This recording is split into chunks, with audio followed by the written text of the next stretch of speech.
तो तमिलनाडु के तमाम इलाकों में आसमान से आफत की बारिश हो रही है और इस मुश्किल वक्त में एयरफोर्स, नेवी और एनडीआरएफ के जवान मिशन जिंदगी में जुटे हुए हैं। तमाम रिहायशी इलाके पानी से घिर गए हैं, रास्तों पर नाव चल रही हैं। इस मुश्किल वक्त में वायुसेना के हेलीकॉप्टर्स लगातार लोगों को एयरलिफ्ट करके सुरक्षित जगहों पर पहुंचा रहे हैं। नदियां उफान पर है, झरनों में पानी कई गुना बढ़ गया है, बिल्कुल बाढ़ जैसे हालात हो गए हैं। रेलवे स्टेशन पर ट्रेन कई दिनों से खड़ी है। अब ट्रेन के मुसाफिरों की मदद के लिए आर्मी के जवान पहुंच रहे हैं। ये 6 तस्वीरें मुश्किल दौर से गुजर रहे बाढ़ग्रस्त इलाकों की झलक दिखा रही हैं। ये बता रही हैं कि ये जो मंजर है वो कितना मुश्किल है, क्या है वहां के पूरे हालात। देखिए इस खास रिपोर्ट में।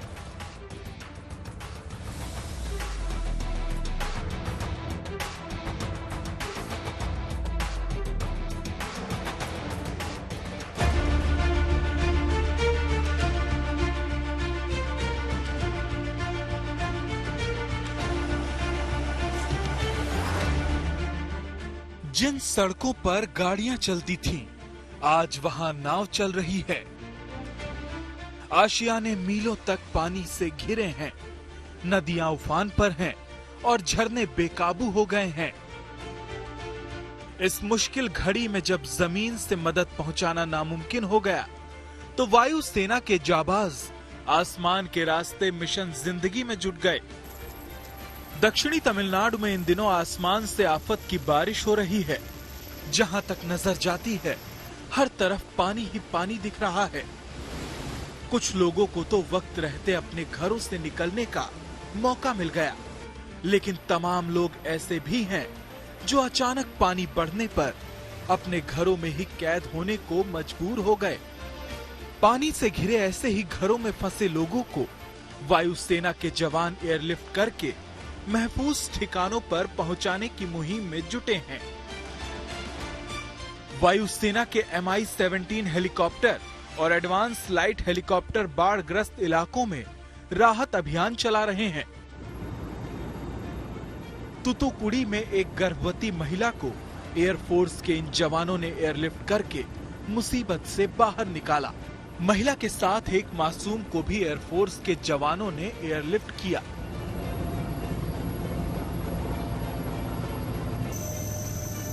पानी से घिरे लोगों को एयरलिफ्ट करने के साथ साथ एयरफोर्स के हेलीकॉप्टर लोगों तक राहत सामग्री भी पहुंचा रहे हैं। इन हेलीकॉप्टरों की आवाज सुनते ही लोग घरों की छतों पर आ जाते हैं। ये हेलीकॉप्टर करीब 20 घंटे उड़ान भरकर लोगों तक 10 टन राहत सामग्री पहुंचा चुके हैं। जिन इलाकों में भारी मात्रा में राहत सामग्री पहुंचाई जानी है, वहां MI-17 हेलीकॉप्टर का इस्तेमाल किया जा रहा है।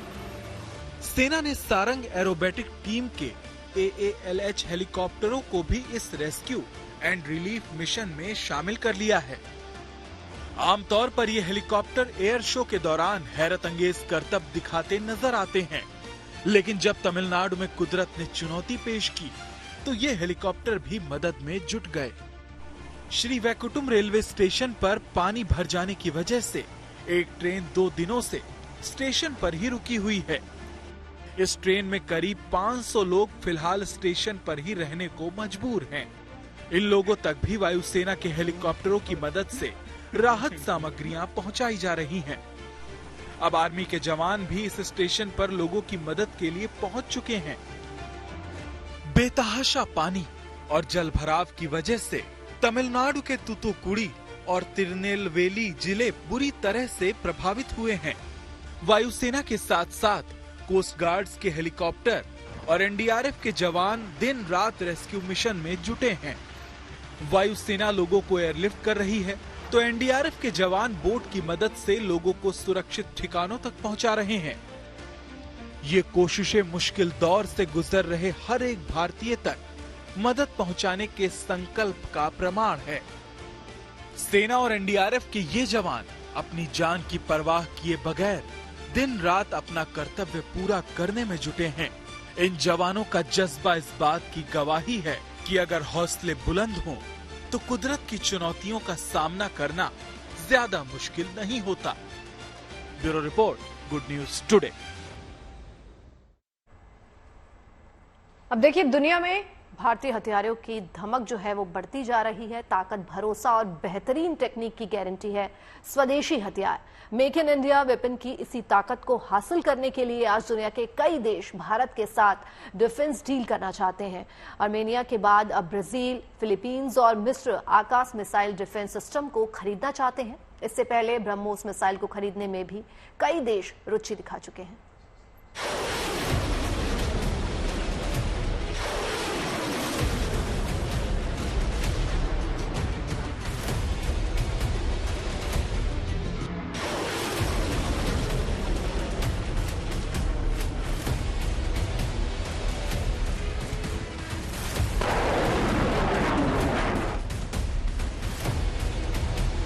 एक साथ 4 टारगेट को ध्वस्त करने का सुपर पावर। इसकी रफ्तार और विध्वंसक प्रहार का कोई जोड़ नहीं। यह है भारत का अपना आयरन डोम आकाश मिसाइल सिस्टम।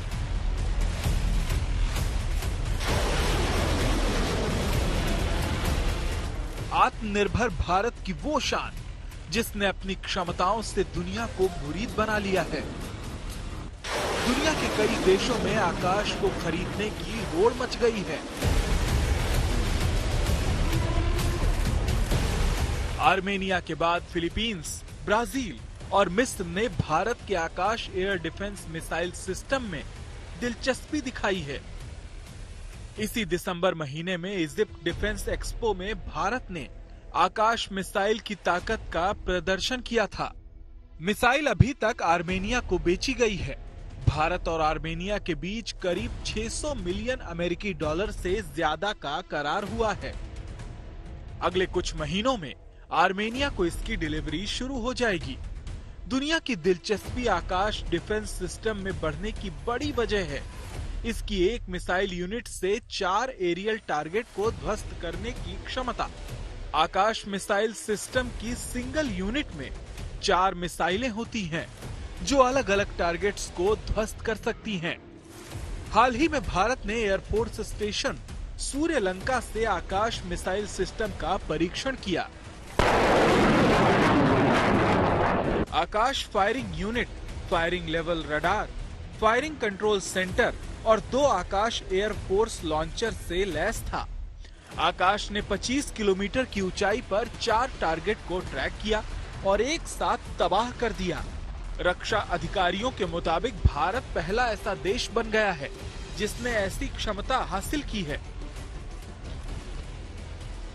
आकाश से एक साथ 12 मिसाइल दागी जा सकती है। ये 2.5 मैक की सुपरसोनिक स्पीड से हमला करती है। 30 किलोमीटर की रेंज में टारगेट को तबाह करने की ताकत रखता है। 18 किलोमीटर की ऊंचाई पर हेलीकॉप्टर, लड़ाकू जेट और यूएवी को मार गिराने की क्षमता है। आकाश मिसाइल डिफेंस सिस्टम को डीआरडीओ ने विकसित किया है। आकाश मिसाइल प्रणाली के कई उन्नत संस्करणों का विकास किया है, जो 10 साल से ज्यादा समय से सेवा में हैं। देश में इसके 3 वेरिएंट मौजूद हैं। पहला आकाश MK, इसकी रेंज 30 किलोमीटर है। दूसरा आकाश MK2, तीसरा आकाश NG, इसकी रेंज 80 किलोमीटर है। आकाश NG यानी न्यू जेनरेशन मिसाइल। आकाश NG जमीन से हवा में मार करने वाली मिसाइल है। 20 किलोमीटर की ऊंचाई तक जाकर दुश्मन के विमान या मिसाइल को नष्ट कर सकती है। सबसे ज्यादा खतरनाक इसकी गति है। लॉक ले लिया गया। ये दुश्मन को बचने की तैयारी का मौका नहीं देता। आकाश ANG मिसाइल को मोबाइल प्लेटफॉर्म से लॉन्च किया जा सकता है। आकाश ANG मिसाइल के पुराने संस्करण को पिछले साल चीन के साथ हुए सीमा विवाद के दौरान लद्दाख में LAC पर तैनात किया गया था। भारतीय वायुसेना ने आकाश मिसाइलों को ग्वालियर, जलपाईगुड़ी, तेजपुर, जोरहाट और पुणे बेस पर भी तैनात कर रखा है। मंजीत नेगी के साथ bureau report, good news today. Uttarakhand के पर्यटन को पंख लगाने के लिए अब जायरोकॉप्टर की एंट्री हो गई है। हरिद्वार में साहसिक पर्यटन को बढ़ावा देने के लिए छोटे हेलीकॉप्टर से उड़ान का सफर ट्रायल किया गया। 15 जनवरी से सैलानी इस रोमांचक हवाई सफर का लुत्फ भी उठा पाएंगे।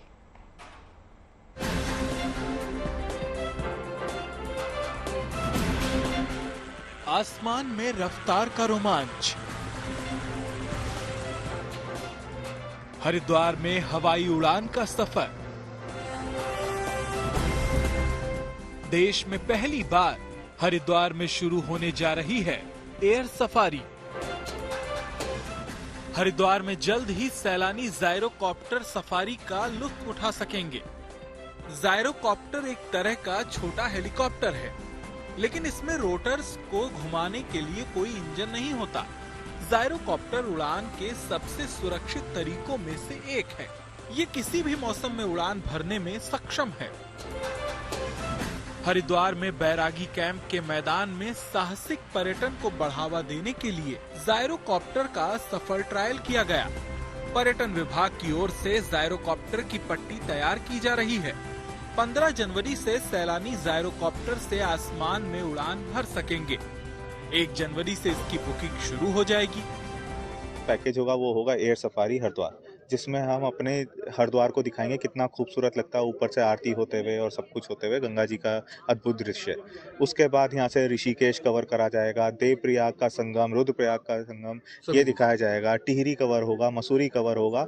और अब ये एयरक्राफ्ट कल यहाँ से टेक ऑफ लेके गौचर जा रहे हैं, जिससे हायर हिमालयाज का भी टेस्ट फ्लाइट होगा और फिर हम इसको डीप हिमालयाज में हिमालय दर्शन के लिए भी लेके जाएंगे। पूरा भ्रमण हो सकता है और साथ में जितनी रिमोट एरियाज हैं जहाँ पर जाने में 3-3 दिन लगते हैं, आप इसमें बैठकर 1 घंटे के अंदर, आधे घंटे के अंदर उन जगह जाकर घूमकर वापस आ सकते हैं। बहुत ही रीजनेबल प्राइस है। अभी शुरुआत में 7 से 8 जायरोकॉप्टर जर्मनी से मंगाए गए हैं। इसमें एक दिन में 250 से 300 सैलानी यात्रा कर सकेंगे। 60 किलोमीटर की उड़ान में 20 से 25 मिनट का समय लगेगा। करीब 5,000 रुपए में आप इस रोमांचक सफर का मजा ले सकेंगे। इसके साथ ही हिमालय इलाकों की मनमोहक वादियों के नजारों का भी लुत्फ उठा सकेंगे। माना जा रहा है कि जायरोकॉप्टर उत्तराखंड के पर्यटन को पंख लगाने वाला साबित होगा। Bureau report, good news today. भगवान राम की प्राण प्रतिष्ठा को लेकर देश भर में उत्साह का माहौल है। इस भव्य समारोह में शामिल होने के लिए लोगों को निमंत्रण दिया जा रहा है। प्रयागराज में राम भक्तों ने अनूठे अंदाज में प्राण प्रतिष्ठा का न्योता दिया।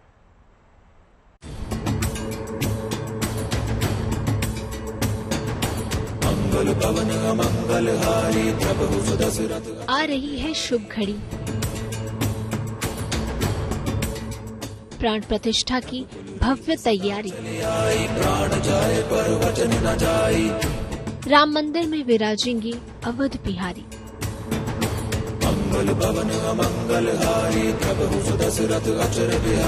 अयोध्या में प्रभु श्री राम की प्राण प्रतिष्ठा की तारीख जैसे जैसे करीब आ रही है, भक्तों में भी उत्साह बढ़ता जा रहा है।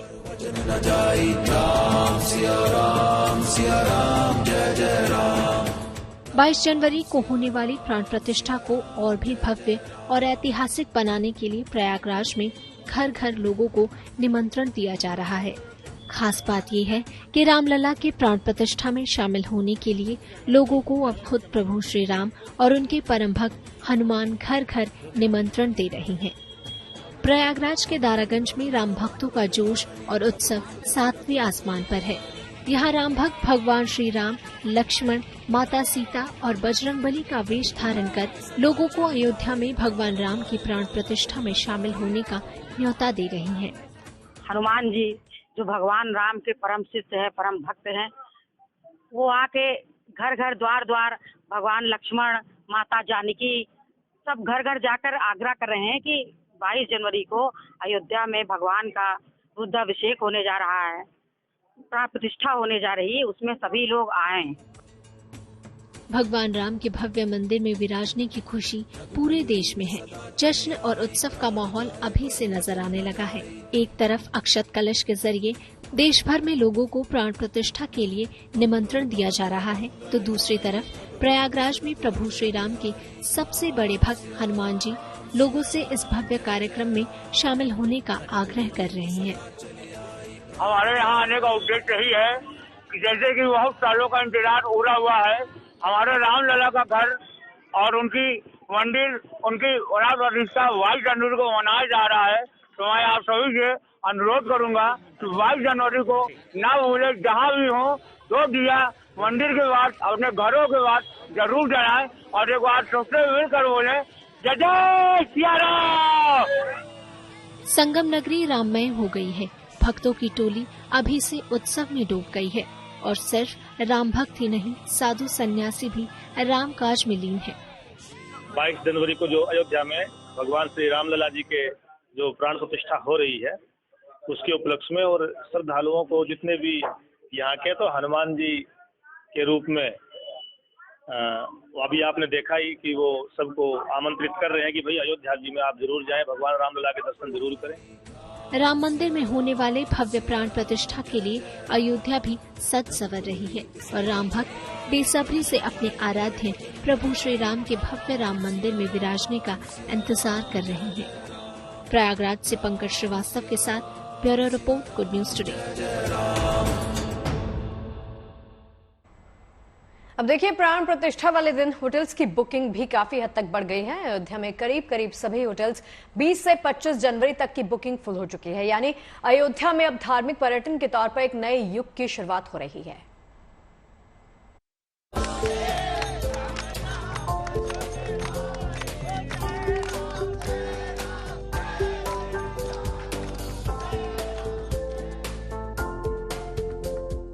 रामनगरी में लौट आया स्वर्णिम काल। अयोध्या में अब नए युग की शुरुआत। रामलला की प्राण प्रतिष्ठा को लेकर यहाँ तैयारियां चल रही हैं।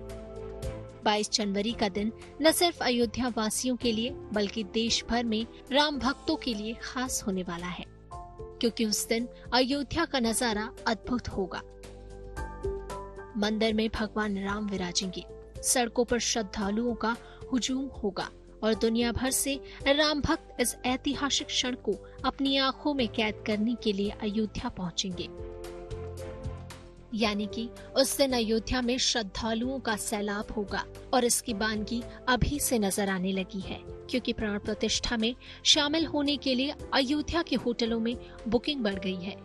यही नहीं, यहाँ लगभग सभी होटल 20 जनवरी से लेकर 25 जनवरी तक बुक भी हो चुके हैं। बड़ी बात यह है कि यहाँ प्राण प्रतिष्ठा वाले दिन होटल का किराया करीब 21,000 रुपए तक पहुँच चुका है। लगभग 2 महीने पहले से ही होटल 95% बुक हो चुका है ये। अच्छा, तो ये 2 महीने से मतलब कब, किस तारीख से किस तारीख की सबसे ज्यादा बुकिंग है? ये 20 से 25 के बीच में बुकिंग काफी टाइट है और ये 21 से और 23-24 तक तो पूरा जो है सोल्ड आउट ही है। जाहिर है कि अयोध्या में रामलला के प्राण प्रतिष्ठा के बाद यहाँ धार्मिक पर्यटन को भी नई पहचान मिलेगी। ऐसे में यहाँ आने वाले दिनों में श्रद्धालुओं के साथ साथ सैलानियों की भी आमद बढ़ेगी, जिससे अयोध्या में विकास की रफ्तार को बल मिलेगा और इसका स्थानीय कारोबारियों को भी लाभ होगा। अयोध्या से Santosh Kumar, good news today.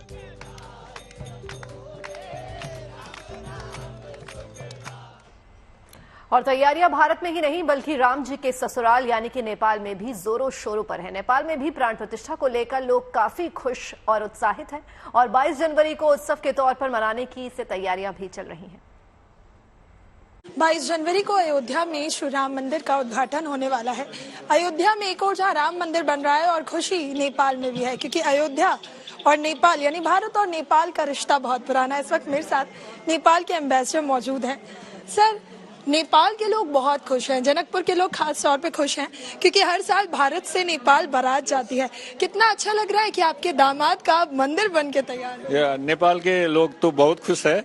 मेरा ख्याल है कि ये 2-3 साल में नेपाल से जो अयोध्या विजिट करने वाले हैं वो 2 गुना, 3 गुना, 4 गुना से बढ़ते जाएंगे और नेपाल भारत का संबंध उसने सुदृढ़ भी कर देंगे। धन्यवाद सर हमसे बातचीत करने के लिए। तो ये थे नेपाल के एम्बेसडर जिन्होंने हमें बताया कि राम मंदिर तो एक और जहां बनकर अब बिल्कुल तैयार हो गया है, लेकिन उसके बाद बड़ी तादाद में नेपाल से लोग भी अब राम मंदिर आने वाले हैं और ये कहीं ना कहीं भारत और नेपाल के संबंधों को और मजबूती देगा। विजय राजा के साथ नीतू झा, दिल्ली।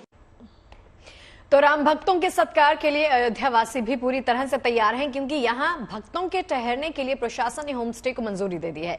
इसके साथ ही अयोध्या में वाटर टैंक्स लगाए जा रहे हैं और शहर में साफ सफाई का ख्याल भी रखा जा रहा है। आप लोगों ने के जैसा गाइडेंस था उस हिसाब से हमने इसको साफ सुथरा कराया, पर्दा और सब कुछ कराया, और उसके बाद फिर धीरे धीरे बुकिंग भी अब आने लगी है।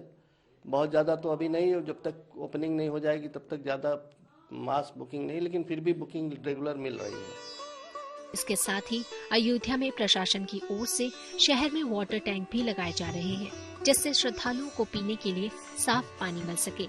यही नहीं, स्वच्छता के लिहाज से भी प्रशासन की तरफ से तमाम इंतजाम किए जा रहे हैं। श्रद्धालु आए तो उनको एक अयोध्या में स्वच्छ वातावरण मिल सके, और उसके लिए जरूरत होती है प्रकाश की, नित्य क्रिया के लिए संसाधनों की और स्वच्छ पानी की, जिसके लिए नगर निगम ने अभी से तैयारी शुरू कर दी है, और इसके लिए जो पार्षद हैं उनको डिप्यूट कर दिया है कि वो इन व्यवस्था की निगरानी करते रहें।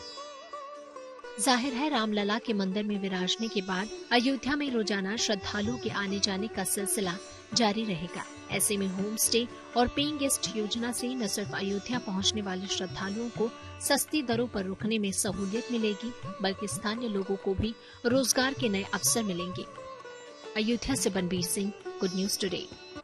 और चलिए बात कर लेते हैं पहाड़ों पर जारी बर्फबारी की। उत्तराखंड के औली में इन दिनों न सिर्फ पर्यटकों की बहार है, बल्कि सफेद चमचमाती बर्फ से भी हर तरफ नजारे गुलजार हैं। पर्यटकों के लिए औली इस वक्त जन्नत बन गया है। सैलानी बड़ी तादाद में औली पहुंच रहे हैं, खूबसूरत वादियों का मजा ले रहे हैं।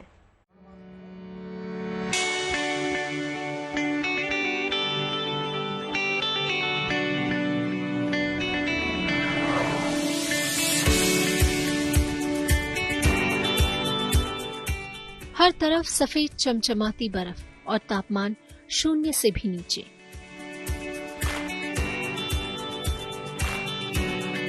कुदरत का ऐसा खूबसूरत नजारा जो देखे बस देखता ही रहे।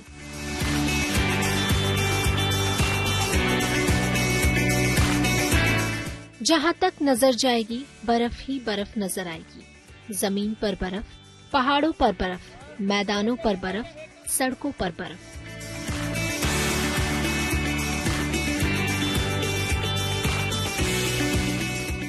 ये तस्वीरें उत्तराखंड के औली की है, जहां दूर दूर तक सिर्फ बर्फ ही बर्फ की सफेद चादर ही दिखाई दे रही है।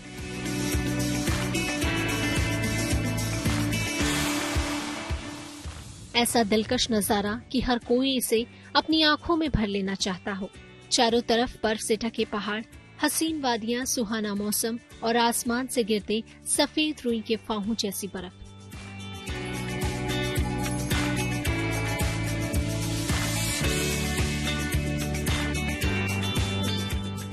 जब नजारा इतना हसीन हो तो जाहिर है सैलानियों की भीड़ भी होगी। औली इन दिनों गुलजार है। ऐसे खूबसूरत नजारे को अपनी आंखों में कैद करने के लिए यहाँ बड़ी तादाद में सैलानी भी पहुँच रहे हैं। वैसे तो औली में पूरे साल सैलानियों के पहुँचने का सिलसिला जारी रहता है, लेकिन बर्फबारी के बीच इन वादियों का नजारा देखते ही बनता है। ऐसे में सैलानियों की मस्ती दोगुनी हो चुकी है। अभी पहुंच के ठंड तो लग रही है, बट आज थोड़ा ज्यादा लेयर करके आए तो अभी फिलहाल अच्छा लग रहा है। ऊपर जाके और मजा आएगा। यहाँ पे आके बहुत अच्छा लग रहा है हमको। काफी बर्फ दिखने मिल रही है हमको, जैसा हमने सोचा नहीं था उससे काफी बेहतर देखने को मिल रहा है। बहुत खुश लग रहा है हम लोग अभी यहाँ पे आके। यहाँ का माहौल, नेचर सब बहुत कुछ अच्छा लग रहा है यहाँ का। औली अपने सुंदरता के लिए तो मशहूर है ही, साथ ही साथ स्कीइंग के लिए भी जाना जाता है। और जब मौसम का मिजाज बर्फबारी से भरपूर हो तो औली में स्कीइंग करने वालों का जुटना लाजमी है। औली पहुंच रहे लोगों के लिए ये मौसम किसी लॉटरी से कम नहीं है। एक तरफ सफेद चमचमाती बर्फ है तो दूसरी तरफ औली की हसीन वादियां। पर्यटकों के चेहरे खिले हुए हैं। कोई रोपवे का आनंद उठा रहा है तो कोई इस शानदार लम्हे को हमेशा के लिए अपने दिल में और कैमरे में कैद करने की कोशिश में जुटा है। मुझे औली आके बहुत ही अच्छा लगा। यहाँ के लोग बहुत अच्छे हैं। यहाँ पे घूमने की जगह थी, इसीलिए हम गुजरात से आए हैं। यहाँ पे हमें बहुत मजा आ रहा है। आगे जाके ऊपर चढ़ के बर्फ भी देखी हमने, सब किया, बहुत मजा आया हम लोगों को। हम बहुत खुश हुए। हमें बहुत अच्छा लग रहा है। यहाँ का वेदर बहुत ज्यादा अच्छा है और ठंड भी अभी बहुत अच्छी लग रही है हमें। जैकेट्स हमने ले रखी है, बर्फ अच्छी है और बिल्कुल फ्रेश स्नो है, तो कुछ ज्यादा ही मजा आ रहा है हमें एंजॉय करने के लिए। कुदरत का श्रृंगार, एडवेंचर का खुमार और सैलानियों का हुड़दंग, औली में इन दिनों सब कुछ है। कोई अपना बर्थडे मनाने यहाँ पहुँचा है तो कोई क्रिसमस और नए साल का जश्न। कुल मिलाकर औली में पर्यटकों की भीड़ है और स्थानीय कारोबारियों के चेहरे खिले हुए हैं। Kamalnayan Silodi, Auli, good news today. Iceland की जहां ज्वालामुखी विस्फोट की वजह से हड़कंप मच गया है। दक्षिणी पश्चिमी इलाके की ये घटना है। कई हफ्ते तक भूकंप के झटकों के बाद ज्वालामुखी विस्फोट हुआ। इस वजह से प्रशासन ने आसपास के इलाकों से करीब 4000 लोगों को सुरक्षित ठिकानों पर पहुंचा दिया। ड्रोन से ज्वालामुखी की तस्वीरें ली गई, जिसमें लावा निकलता दिखाई दे रहा है। बर्फीली वादियों के बीच हुए ज्वालामुखी विस्फोट ने हर किसी को हैरान परेशान कर दिया है।